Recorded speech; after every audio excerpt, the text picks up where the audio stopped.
আসসালামু আলাইকুম। এই পাটাই সব নষ্টের মূল। এই পার গোলের কারণে অনেকে ম্যাচ জিতে আর এই পায়ের টাচের কারণে কালকে কি হলো? ম্যাচটা হেরে গেল। অ্যাটলেটিকো মাদ্রিদের কথা বলছি যেখানে জুলিয়ান আলভারেজ দুর্দান্ত ফর্মে রয়েছেন। টোটাল ম্যাচে খেলেছেন নায়কের মতো। সেই নায়ক অবশেষে লাস্টের দিকে হয়ে গেলেন বলা যায় যে খলনায়কও হয়তো অ্যাটলেটিক ফ্যানরা তাকে দোষারোপ করতে পারে যে আসলে তোমার বাম পাটা একটু কন্ট্রোলে রাখতে পারলে না। কিন্তু এখানে আসলে কিছু একটা আছে। যেমন এখানে সত্যিই কি বলের মধ্যে তার বাম পাটা লেগেছিল? আমরা রিপ্লেতে দেখলাম বা ভিডিওতে দেখলাম বারবার সেটা মনে হয় যে একদম কাছাকাছি গেছে, আবার অনেক সময় মনে হয় যে স্পর্শ করছে, কিন্তু সঠিকটা আসলে কিছুই বলার নাই। কিছুই বোঝা যাচ্ছে না।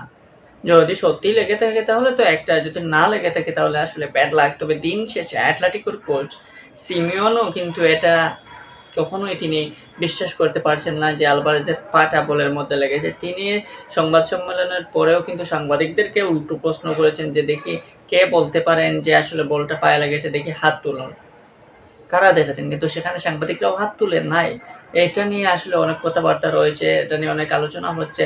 আসলে দিন শেষে ফুটবলে কি যে হয়, মানে কখনো কোনো একটা হঠাৎ ভুলের কারণে, তুচ্ছ ভুলের কারণে অনেক কিছু বড় কিছু হয়ে যায়। যেমন অ্যাটলেটিকো এবং রিয়াল মাদ্রিদের এই ম্যাচটা অনেক ইম্পোর্টেন্ট ছিল চ্যাম্পিয়ন্স লিগের জন্য। সেই ম্যাচে এই একটা ভুলের কারণে শেষ পর্যন্ত হারতে হয়েছে অ্যাটলেটিক মাদ্রিদকে। কিন্তু ম্যাচে দেখবেন তারা কেমনভাবে এগিয়েছিল। ম্যাচের শুরুতেই তারা গোল দিয়ে কি একটা খেলা খেলেছে।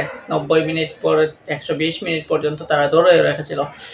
আসলে এমনই ফুটবল। তবে আলভারেজের জন্য দুঃখ লাগে যে আলভারেজ আসলে হয়তো নিজেকে দায়ী মনে করতে পারেন, নিজেকে দোষী মনে করতে পারেন। তার কারণেই একটা বছর পিছিয়ে গেল।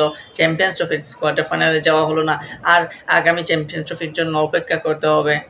তবে এটাই হচ্ছে ফুটবল, এখানেই খেলা এরকমই হয়। রিয়াল মাদ্রিদ হয়তো ভাগ্যের কাছে তারা জয়লাভ করেছে। ভাগ্য তাদের ভালো, আনচেলত্তির ভাগ্য ভালো।